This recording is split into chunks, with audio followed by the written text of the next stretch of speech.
Well, now I will be a god compared to you. You will all be animals. You are animals, and I will slaughter you like animals. I'll be a god.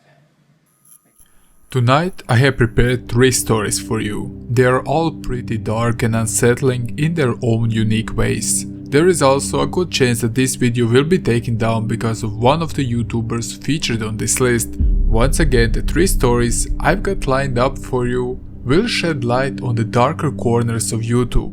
It's really surprising what you can find if you know where to dig. But that's my job, to research and present you the things I have found. The first story delves into the downfall of a once prominent musician on YouTube, but his nice facade crumbled down, leaving fans questioning their loyalty. The second story takes us into a mind of an individual whose unfulfilled desires led to a disturbing belief that humans are like animals and they need to be eradicated if they don't comply with his beliefs. Lastly, I stumbled upon a deeply unsettling channel, and I hate covering stuff like this, but here we are. This is the bottom of the iceberg. I have done my best to present each story with as much detail as possible so that you can form your own opinion about them. If you appreciate my content, don't forget to show your support. A like and subscribe are more than enough, but you can also check my Patreon. It will help me to devote more time for making videos. There are also previous parts of this series, so you can check them out if you haven't already. And thanks for tuning in, and I hope you will enjoy this video. This video will start with yet another musician.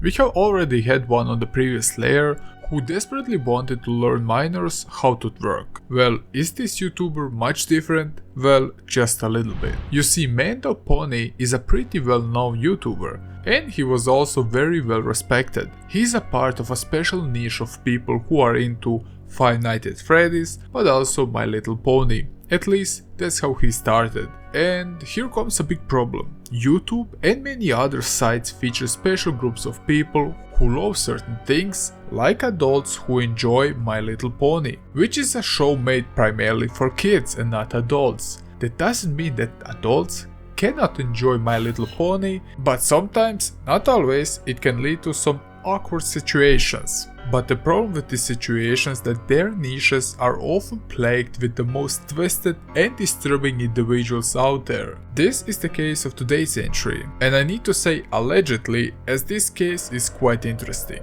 MandoPony is known for making cover songs of Five Nights at Freddy's and My Little Pony, but also doing let's play gaming commentary as well. He also got a very dedicated fanbase that couldn't believe what was MandoPony capable of. In real life, MandoPony is known as Daniel Andrew Stein. He joined YouTube on October 11, 2011. On the same day, MandoPony uploaded his first video, a chiptune cover of the main theme from My Little Pony, Friendship is Magic. Also, a thing I need to address is that MandoPony gets his name from the fact that he is a brony, a male member of the My Little Pony fandom.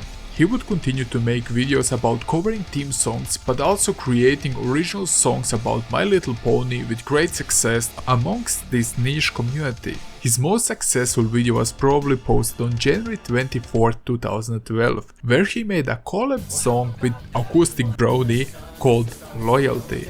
This video managed to get over 2 million views. Because he couldn't replicate the success he had with the song Loyalty, he tried to uncover new grounds and decided to do a song about Five Nights at Freddy's. He made a song called Survive the Night, which managed to get over 44 million views, which is an absurd number even if we compare this song with real songs and not some gaming related songs.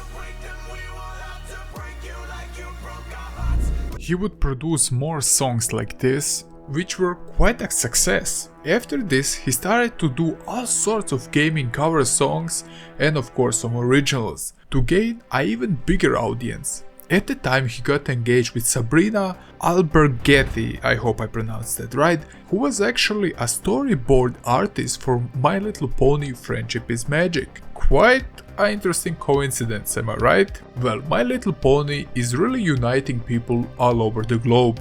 At least it seems so. Mando also managed to unite forces with a YouTuber and musician called Nate Wants to Battle. They even started to tour together. They had live concerts together, and Mando's life was getting better with each day passing. I stated many times on this video series, this Iceberg chart is about the worst YouTubers out there. So let's go back what we briefly touched upon in the beginning about mixing young and old fan bases, because it can lead to inappropriate situations. Mando managed to get a quite big following in his 10-year-old career, around 600,000 subscribers. But the year 2020 brought many things to light. Mando made a strange tweet on June 15, 2020. After speaking to my therapist, psychiatrist and more, I am stepping away from social media and any spotlight. I am not well. I'm seeking help. My family and friends are supporting me. Until I'm healthy, I wish you all peace and joy. Thank you.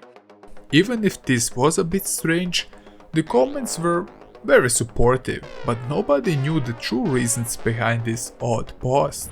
MandoPony then disappeared for over 9 months. It isn't something too much to worry about, as he just announced he was going to step away from social media for a bit. But I think Mando did exactly knew what was happening and that there was a storm coming.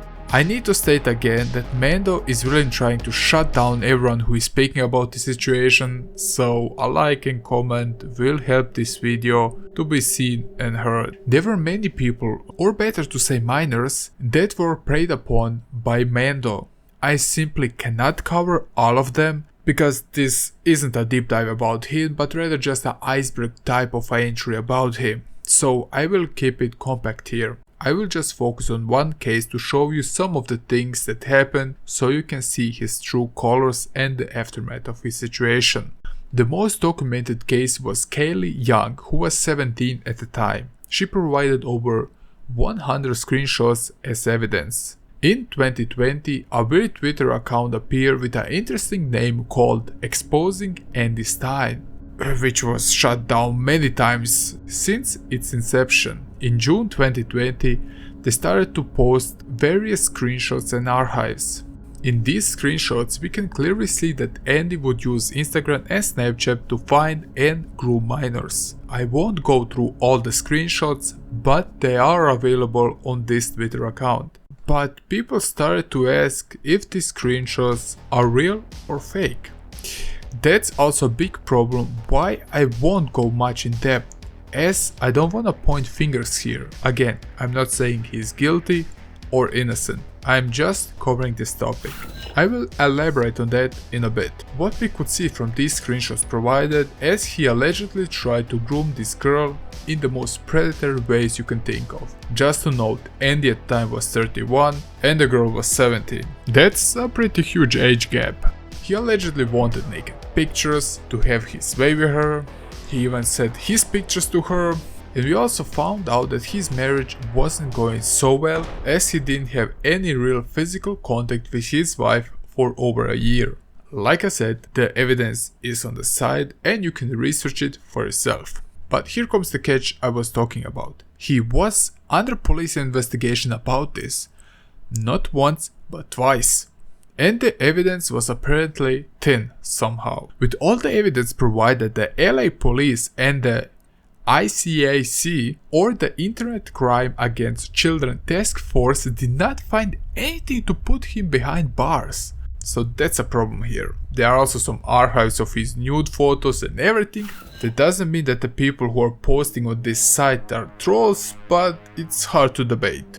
But there was a very weird aftermath, even if he is apparently not guilty. The result of this was quite expected, as people who did collaborations with him started to delete their videos and tried to erase every trace of them ever being associated with him, and even his tour was cancelled. And he also deleted his Snap and Instagram account. Weird, am I right? In August 2020, Stein released a statement on Twitter or X in which he claimed a second police investigation confirmed, after seeing all the evidence on both sides, that nothing criminal happened. You don't know the full story, but the police, my family, my therapist and my lawyer do.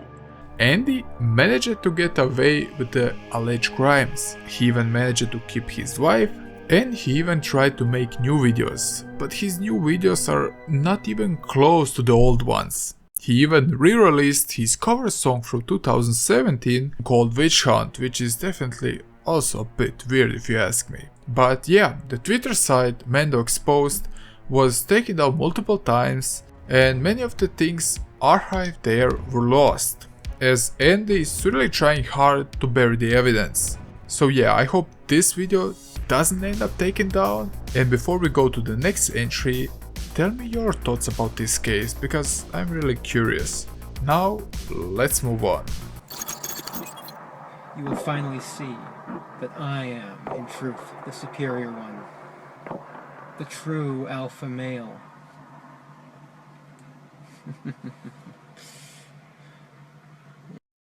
Elliot Rodger is a name that will always linger in the darkest corners of the internet. This is a guy who is very well documented on the web. There have been numerous videos covering his unhinged personality, and with a reason. He left a mark on society and the internet culture like no other. Elliot definitely earned his place to be on the bottom of this list. So let's dive into the delusional world of Elliot Rodger, otherwise known as the Virgin Killer. You are animals, and I will slaughter you like animals. The guy responsible for the infamous Vista Isles massacre. He was also a guy who was known for being widely considered the founding father of the modern incel movement. A definition of this movement is a subculture of people, mostly white, male and heterosexual, who define themselves as unable to get romantic or sexual partners despite desiring one. Yes, this rabbit hole will get quite surreal, but also disturbing and sad at the end. Elliot Rodger was born on July 24, 1991 in London, England, to Pete Rodger, a British filmmaker, and Lynn Chin Rodger, a researcher assistant from Malaysia. The family later moved to the United States, where Elliot grew up primarily in California.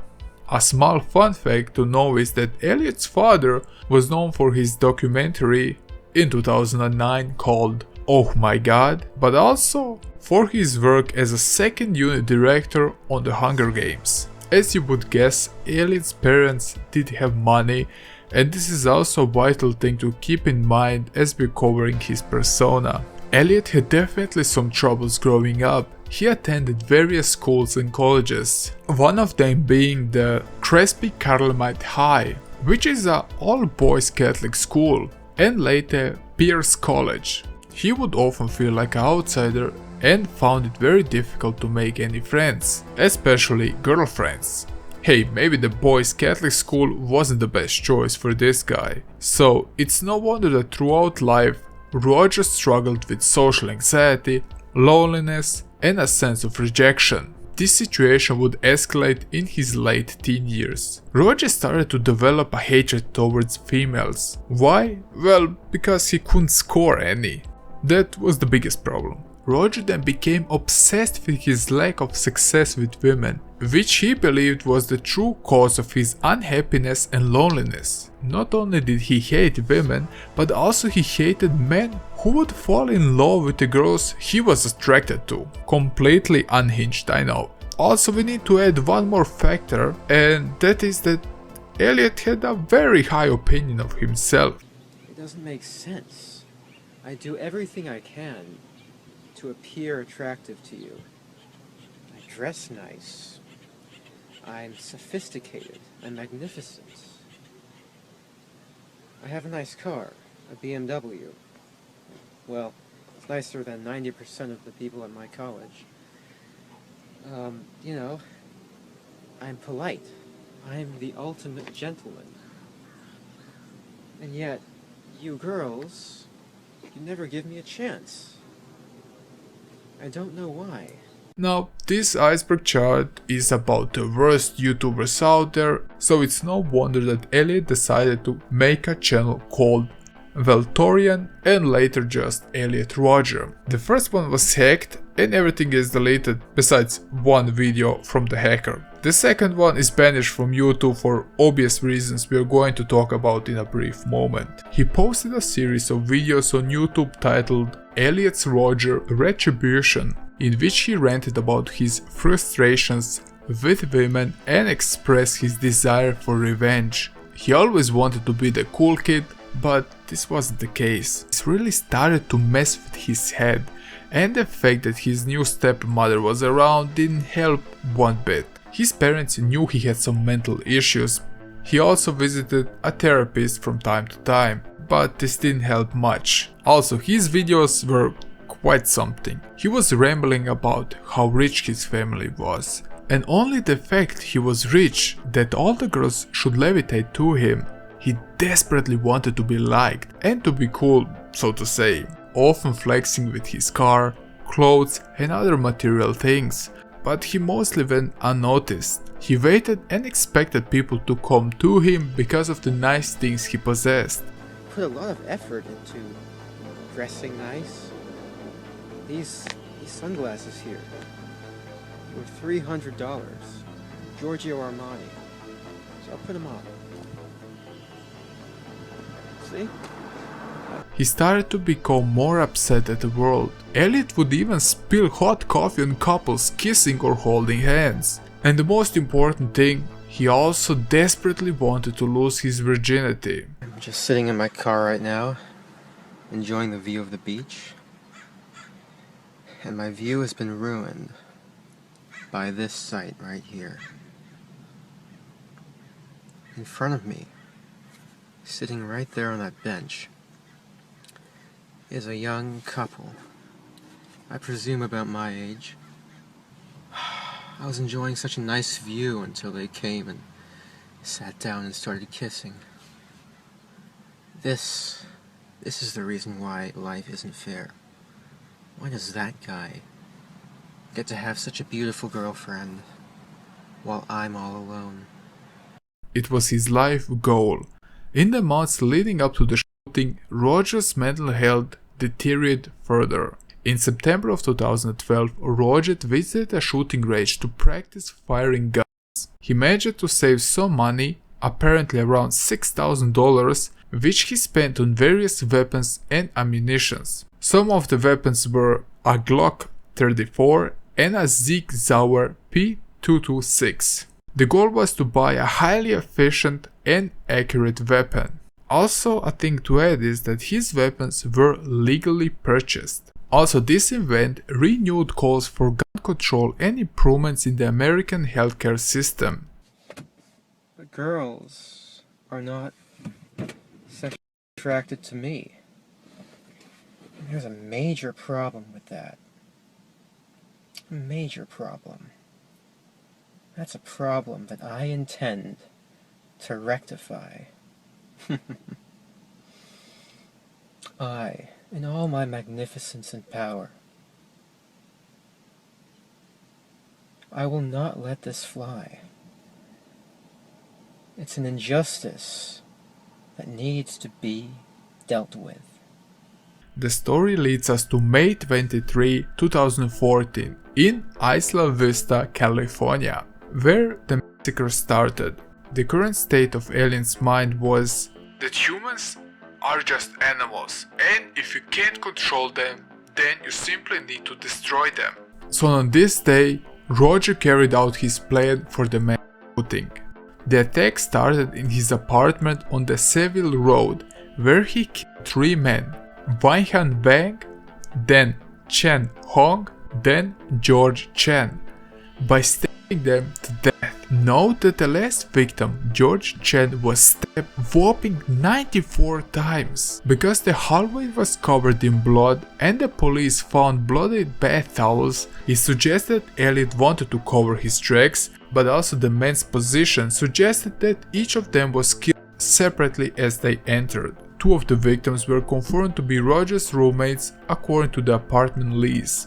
Because Rodger felt a bit exhausted, he decided to calmly grab a coffee from the local coffee shop until continuing his path. At around 8:30 PM, he was spotted working something on his laptop in his car in the parking lot of his apartment building. Elliot proceeded then upload his retribution video and mailed his manifesto at 9:18. After receiving a copy of the manifesto, Rodger's therapist immediately phoned his mother, who also found the retribution video on Rodger's YouTube channel. After 3 hours later, he drove to a sorority house, and after failing to get inside, somehow he managed to shot 3 women outside, 2 of whom died. He next drove past a nearby deli and shot a male student inside to death. He then began to drive through the Isla Vista, shooting and wounding several pedestrians from his car and striking several others with his car, including a skateboarder and 2 cyclists. The police tried to hunt him down and they exchanged gunfire twice. In the second fight, the police managed to hit and injure Elliot with a shot in the hip. At 9:35, police found Rodger dead inside his car from a self-inflicted gunshot wound to his head. In the car they found 3 pistols, knives, 6 empty 10 rounds magazine, and 548 rounds of unspent ammunition. Rodger's attack shocked the nation and sparked debate about gun control, mental health awareness, and the influence of online communities that promote violence and hate. His manifesto provided insight into his troubled mindset and the factors that contributed to his violent actions. The manifesto is titled My Twisted World, the story of Elliot Rodger, in which he detailed his life experience, grievances, and the plans for the mass shooting. Just one quote from his manifesto.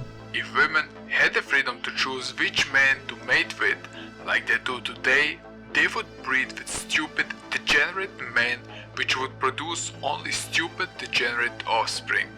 That's a very radical quote to say. Again, his story is just too big to be covered in such a small entry, because there are plenty of small details that need to be covered. But I tried to make a video about covering one individual, but you seem to enjoy more videos like this, so yeah, that's the compact story of Elliot Rodger. Elliot Rodger's life was a tragic case that was marked by feelings of isolation, rejection, and hatred. In the end, people lost lives and were injured. His story serves as a reminder of devastating consequences of untreated mental illness and the dangers of toxic ideologies that promote violence and hatred. Again, if you want to see cover this event in more depth and to dive into his manifesto, just leave a comment Virgin Killer in the comment section. And if there will be enough interest, maybe I will consider this as a future video. All those popular kids who live such lives of hedonistic pleasure while I've had to rot in loneliness for all these years. They've all looked down upon me every time I tried to go out and join them. They've all treated me like a mouse. Well, now I will be a god compared to you.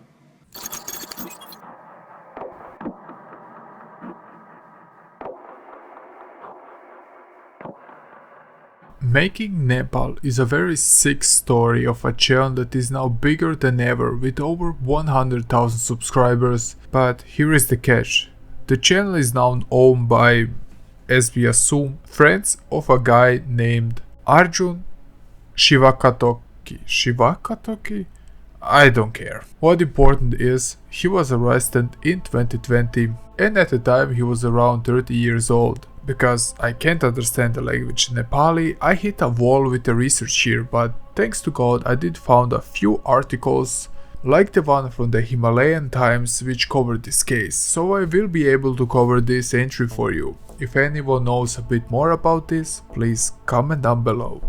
But here goes the story. His videos were quite something. I found them very surreal as I could not get a grasp of what the channel was supposed to be. At least not in the beginning. They had some musical videos, some of them were just about goofing around, others were like blog type videos, but there were also some reviews of products. Well, it was a complete mess, and my language barrier didn't help me at all. The videos published today seem to be covering people, and also they seem to be very political. But again, take this with a grain of salt and please look it up for yourself. What I could find out is that the creator of the Making Nepal channel, Arjun, was living alone with 2 girls, which isn't a bad thing until you discover that one of them was 14 and the other one was 12. They were also apparently featured in his videos. One day, the family of those 2 young girls appeared on a Nepal television show called Yana Chanakacha, and I'm so sorry for butchering this. Now the family shares some incidents that happened behind this channel's front. The girls were also featured in the show, and they say how they live in the same house as the tenant who would frequently rape them. Arjun would proceed them to threaten the girls to kill them if they decide to talk to somebody, and even said he would compel their parents to commit suicide if they decide to tell their parents about his acts. The girls were also instructed to call this man their uncle for reasons unknown. The girls remained silent for months due to the fear, and his hideous acts would increasing over time. It's also no wonder that the girls developed some health complications because of that. At first the parents didn't know about the things happening, and they would took the girls to various hospitals, but the doctors could not diagnose their problems. I mean, they were living through mental trauma for months on end and the physical abuse. When they finally did have enough, they gathered enough courage to share their pain with her mother. Because Arjun figured out that the girls talked to their families, he decided to present himself as a journalist who would discredit their story because it was apparently just a lie and he has some connections in the police. So there is no point that the family is sharing their story. Well, thanks to God, the parents immediately went to the police and filed a case against him. Chief of the Metropolitan Police Crime Division, Kathmandu, said that the accused has been taken into police custody. Further investigation in this case was underway, said the police. This article was published on July 6, 2020. Now the problem is, I don't know what happened to him. I really hope he's rotting somewhere in some prison. The girls went through basically hell with this guy, and I hope they found the help they need. Maybe some of you are locals and know the language and you know more about this story. Please leave a comment and share your knowledge with us. So today we covered 3 interesting rabbit holes. We have 2 more YouTubers to cover before we finish this iceberg chart. Like always, tell me about your opinion, who is the worst YouTuber out there and who wasn't featured on this list, because I will need 1 more entry for the next video. And don't worry, I didn't forget about all the requests from the previous videos. They are going to be featured on the extra layers we will continue down the road. If you find this video any good, there are plenty of videos like this on my channel to explore. If you enjoyed this video, press the like button and consider subscribing to the channel, or even join my Patreon so I can devote more time for making videos like this.